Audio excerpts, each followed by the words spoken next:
أما بعد فأعوذ بالله من الشيطان الرجيم بسم الله الرحمن الرحيم لو أنزلنا هذا القرآن على جبل لرأيته خاشعا متصدعا من خشية الله. وقال النبي صلى الله عليه وسلم خيركم من تعلم القرآن وعلمه او كما قال عليه الصلاة والتسلیمات. انتہائی قابل احترام مولانا عتیق الرحمان صاحب دامت برکاتہم العالیہ،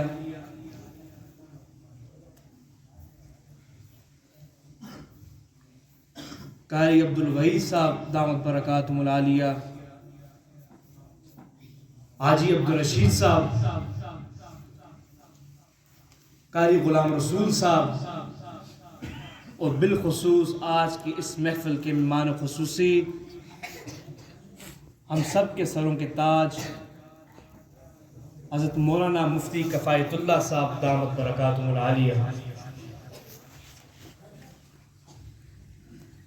میں آپ کا ہوں اور آپ میرے ہیں، میں مہمان نہیں ہوں. ہمارے مہمان مفتی صاحب ہیں. ہمارا ملنا جلنا رہتا ہے ہر وقت. آج کی اس محفل کے جو مہمان ہیں وہ ہمارے مفتی صاحب ہیں دامت برکاتہم العالیہ. اور وقت مختصر ہے، میں مختصر وقت میں اپنی بات کو سمیٹنے کی کوشش کروں گا. سب سے پہلے تو جن میرے بھائیوں نے یہاں حفظ مکمل کیا ان کو مبارکباد پیش کرتا ہوں.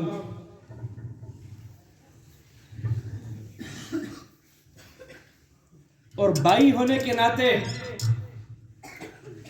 ان کو یہ بات کہتا ہوں کہ جو خزانہ آپ کو ملا ہے اس کی آپ نے حفاظت کرنی ہے. یہ دور فتنوں کا دور ہے. فرمایا ایک دور ایسا آئے گا کہ میری امت پہ فتنے ایسے گریں گے، ایسے لپیٹیں گے میری امت کو، جیسا کوئی 2-3 دن سے کوئی بھوکا روٹی کو دیکھ کے لپٹتا ہے. ایمان بچانا بہت مشکل ہو جائے گا. جو خزانہ آپ کو ملا ہے آج اس دور میں ڈاکو گھوم رہے ہیں، اپنے خزانے کی حفاظت کرنی ہے. اور ان بچوں کے والدین، ان کو اللہ نے وہ مقام بتایا، فرمایا قیامت کے روز لوگ رش کریں گے،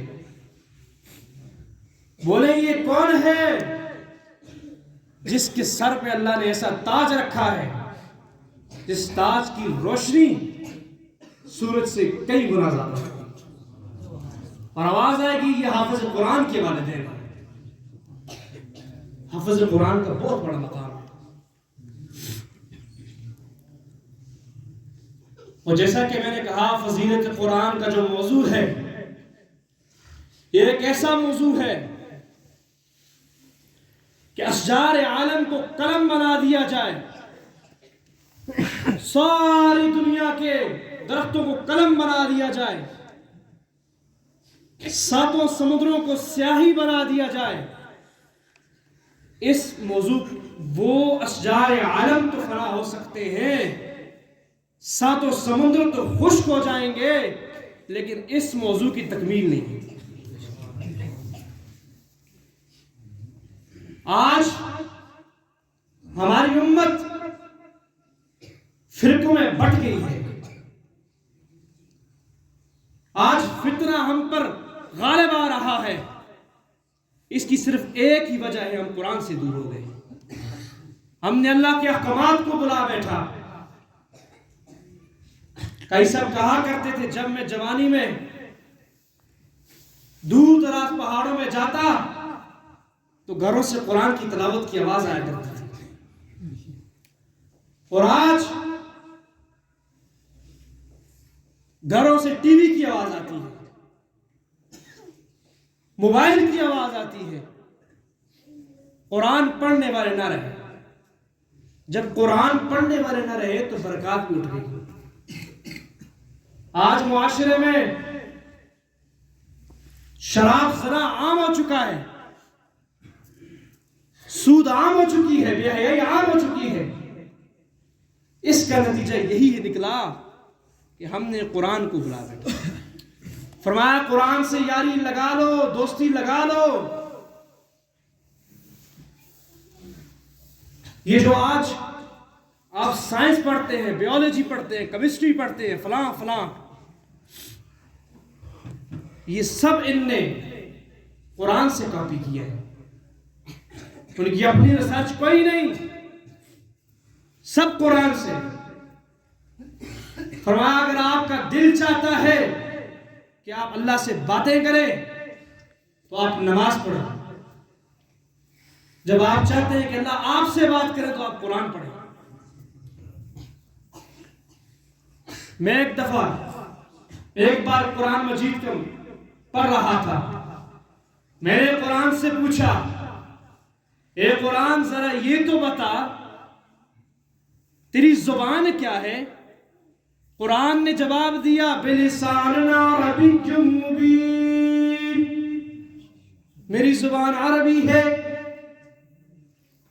میں نے قرآن سے پوچھا، اے قرآن مجھے یہ تو بتا تجھ میں کسی قسم کی شک و شبہات کی گنجائش ہے؟ کہا نہیں، ذالک الکتاب لا ریب فیہ، مجھ میں کسی قسم کی شک و شبہات کی گنجائش نہیں ہے۔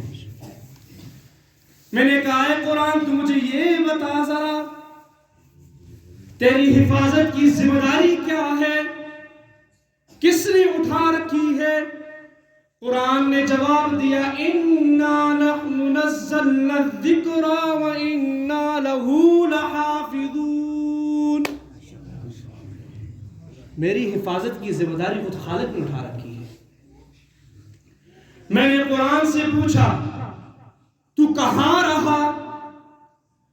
قرآن نے بتایا فی لوح محفوظ، میرا مسکن لوح محفوظ ہے۔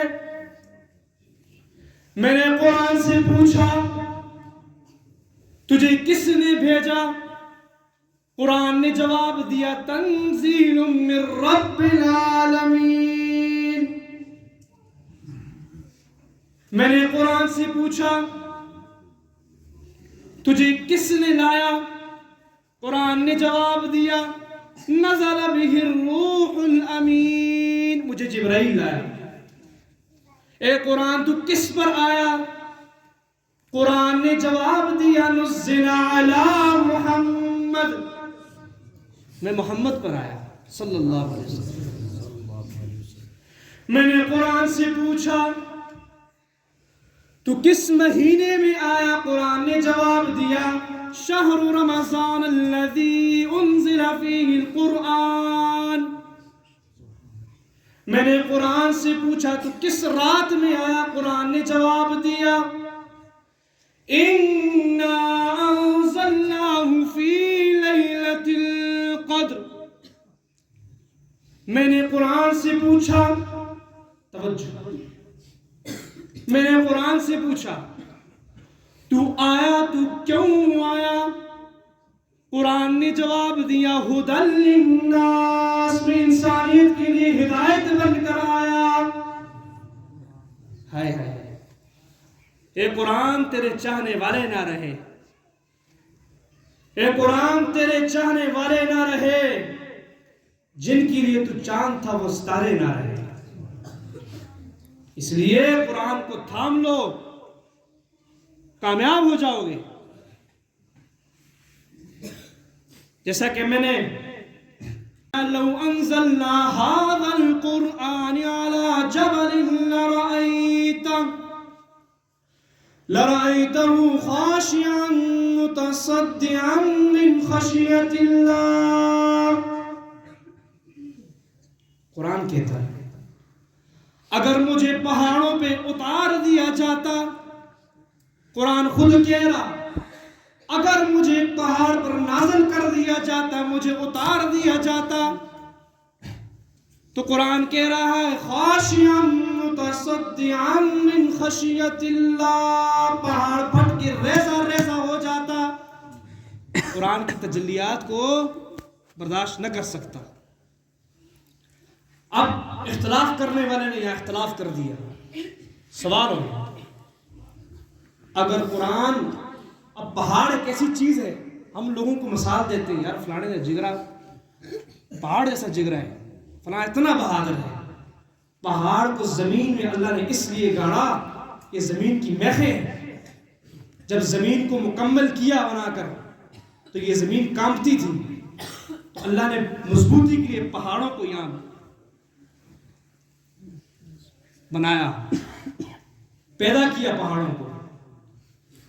اب سوال یہ ہے کہ پہاڑوں پہ اگر قرآن اترتا ہے، پہاڑ پھٹ کے ریزہ ریزہ ہو رہے ہیں، تو یہ ننھے منھے بچوں کے سینوں میں قرآن کیسے اتر رہا ہے؟ فرمایا سن، جب اللہ نے قرآن اتارا ہے، قرآن پہاڑ کہہ رہا میں برداشت نہیں کر سکتا. سوال کرنے والا سوال کر رہا ہے اگر قرآن کو پہاڑ برداشت نہیں کر سکتا، یہ ننھے منھے بچے کیسے برداشت کرتے ہیں؟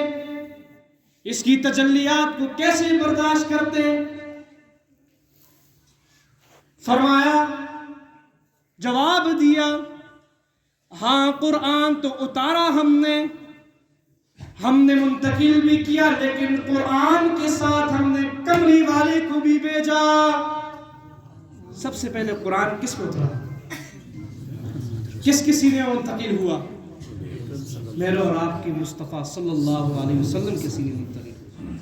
جبرائیل آتے ہیں غار حرا میں، حضور عبادت کر رہے ہیں، فرشتے کو دیکھا. اب پہلی دفعہ جبرائیل اپنے اصلی روپ میں سامنے آئے، فرشتے کو دیکھا، جسم پہ کب کبھی تاری ہو گئی. کہا تو کون ہے؟ کہا میرا نام جبرائیل ہے، مجھے اللہ نے بھیجا ہے. کہا تو کیوں آیا؟ کہا فرمایا میں اللہ کا کلام لے کر آیا. پڑھیے اقرا. آپ نے فرمایا ما انا بقاری، بھائی میں تو پڑھا ہوا نہیں ہوں. دوسری مرتبہ جبرائیل نے پھر کہا کہیے اقرا. آپ نے پھر وہی کہا کہ ما انا بقاری، بھائی میں تو پڑھا ہوا نہیں ہوں. تیسری مرتبہ جبرائیل نے سینے کے ساتھ زور سے دبایا، دبا کر چھوڑ کر کہا اقرا. آپ کی زبان سے فر نکلا اقرا بسم ربک الذی خلق خلق الانسان من علق اقرا ربک الاکرم. اب قرآن آنے سے پہلے آپ محمد بن عبداللہ تھے، قرآن سینے میں منتقل ہوا، لقب تبدیل، نام تبدیل، آپ محمد رسول اللہ بن گئے. اب قرآن ان کے سینے میں منتقل ہوا، پھر ان کے سینوں سے صحابہ کرام کے سینے منتقل ہوا، پھر تبع تابعین، پھر اولیاء کرام، پھر کرتے کرتے قرآن آج ہم تک پہنچا. یہ حضور صلی اللہ علیہ وسلم کی برکات ہے، ان کی برکت کی وجہ سے آج ہم قرآن پڑھتے ہیں، ہمیں تکلیف نہیں ہوتی، راحت ہوتی ہے. اب قاری صاحب نے کلام پڑھا، میں نے کل جمعے میں بات کی کہ پاکستان اس کو صاحب کے نام سے نہیں پکارو، اس کو بدبخت کے نام سے پکارو. وہ صاحب نہیں ہے، وہ تمہارے وہ عزت کے لائق ہے ہی نہیں. جو ختم نبوت سے چھیڑ چھاڑی کرے گا وہ عزت کے لائق نہیں ہے، اس کے صاحب نہ کو. فرمایا ما كان محمد ابا احد من رجالكم ولكن رسول الله وخاتم النبيين. حضور نے فرمایا کہ نبوت ایک خوبصورت عمارت کی مانند ہے. جو شخص عمارت بناتا ہے تو عمارت مکمل بناتا ہے نا. فرمایا نبوت ایک عمارت کی مانند ہے. اس عمارت میں ایک اینٹ کم تھی، اللہ نے مجھے بھیج کے نبوت کو ختم کر دیا. انا خاتم النبیین لا نبی بعدی، میرے بعد کسی نبی نے نہیں آنا. پھر حضور نے یہ فرمایا، حدیث کے الفاظ مفتی صاحب تشریف فرما ہے، میرے بعد ثلاثون کذابون دجالون یظہم کلہم انہ نبی الا انا خاتم النبیین لا نبی بعدی. میرے پاس 30 بڑے بڑے دجال آئیں گے. کتنے جی؟ 30. ان میں سے ہر ایک کے نبی ہو. چھوٹے موٹے بہت ہوں گے، بہت آئے. علماء نے مقابلہ کیا. اللہ علماء کی قبروں پر کروڑوں انوار اتارے. علماء نے مقابلہ کیا اور میں اس یقین سے کہہ رہا ہوں ابھی بھی علماء کے والد زندہ ہیں. اگر ان کی تاریخ پڑھنی ہے تو جاؤ شاملی کے میدانوں میں دیکھو، جاؤ کالے پانی کے جزیروں میں دیکھو. علماء نے تاریخ لکھی ہے، ان فتنوں کا مقابلہ کیا ہے اور کرتے رہیں گے انشاءاللہ. حضور نے فرمایا 30 بڑے دجال آئیں گے، چھوٹے موٹے بہت ہوں گے. 30 بڑے دجال ہوں گے، ان میں سے ہر ایک کی نبی ہے. لیکن میری امت میری بات یاد رکھنا، انا خاتم النبیین لا نبی بعدی، میں آخری نبی ہوں، میرے بعد کوئی نبی نہیں آئے گا. اور پھر فرمایا لو کان بعدی نبی لکان عمر. خطبہ کے درمیان فرمایا، حضرت عمر بیٹھے ہوئے تھے، اشارہ کر کے کہا لو کان بعدی نبی لکان عمر، اگر میرے بعد ہاں کوئی نبی ہوتا تو وہ عمر ہوتا. ہم نے کل جمعے میں بھی اور الحمدللہ جیسا کہ آپ سب کو معلوم ہے، حضرت قاضی صاحب رحمہ اللہ نے اس علاقے میں فتنوں کا مقابلہ کیا ہے. اور وہ کرتے تھے، وہ اس یقین سے کرتے تھے، انہیں یقین تھا کہ آپ سب ان کے پیچھے کھڑے ہیں. اور آپ آج مجھے بھی اس بات کی تسلی دے دیں، ہاتھ کھڑا کر کے قاضی ابراہیم تم بھی قدم بڑھاؤ، تمہارے ساتھ ہیں. جہاں فتنوں کو روکنے کی ضرورت پڑی